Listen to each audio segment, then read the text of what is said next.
Hello, everybody. Welcome back to the Eternal Ride. This is one of my favorite times of the year. We've actually just finished up our last pre-futurity here a week ago.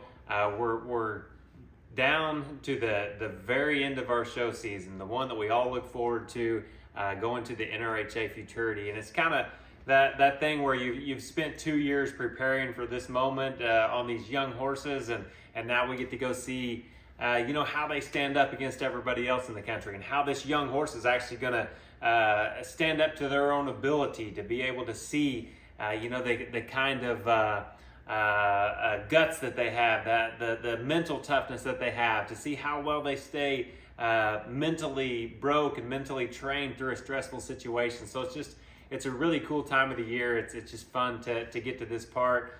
And as I'm going through this and thinking about this, I just think about, reaching our goals and all of the stuff that we have set before us. I'm actually a huge baseball fan, and we've been sitting here tonight watching the Texas Rangers, and they're one win away from winning the World Series.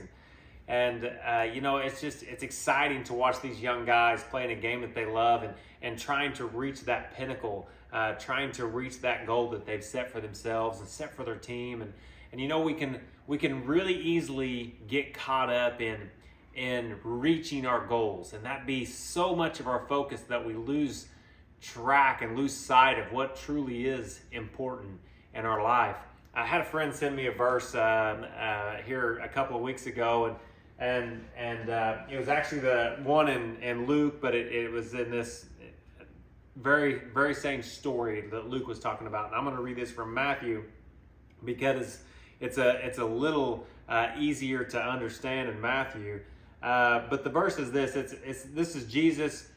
He's talking to his disciples, and what's going on at this time is he's kind of explaining to them that he's going to have to go through, and he's going to have to suffer these things, and he's going to have to, basically be this sacrifice. And his disciples weren't really behind that. They weren't really seeing the big picture. And actually Peter takes him aside, and he says in verse 22, he says, "Never, Lord," he said, "this shall never happen to you."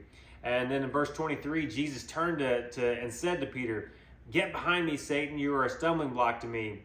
You do not have in mind the things of God, but the things of men." And then Jesus said to his disciples, "If anyone would come after me, he must deny himself and take up his cross daily and follow me. For whoever wants to save his life will lose it, but whoever loses his life for me will find it. And what good will it be for a man if he gains the whole world, yet forfeits his soul? Or what can a man give in exchange for his soul? For the Son of Man is going to come in his Father's glory with angels, and then he will reward each person according to what he was done." According to what he's done. And Jesus is just telling his disciples, hey, there's a bigger picture here. Now, I know that you want to keep me here with you. I know that you want to. I'm your friend. We've been through a lot together. I know you don't want to see me suffer, but that's what I came to this earth to do. I came to this earth to give myself as a sacrifice so that way you might live. And they just couldn't wrap their minds around that. They weren't seeing the big picture, the thing that was truly important in this life. And as I read through this verse, it's real easy for us to get caught up in our own life and the things that we feel that are important to us, reaching our goals, winning the futurity, winning the World Series, whatever is important to you. We have to just make sure that is not our top priority in life, because in verse 25, "For whoever wants to save his life will lose it." Saving their life meaning they want for this life to be about them. They want for this life to be about attaining their dreams. They want this life to be about attaining wealth and status. They want this life to be about reaching their goals rather than reaching the goals that God has for them. And he goes on to say, "But whoever loses his life for me will find it." Meaning we put other things ahead.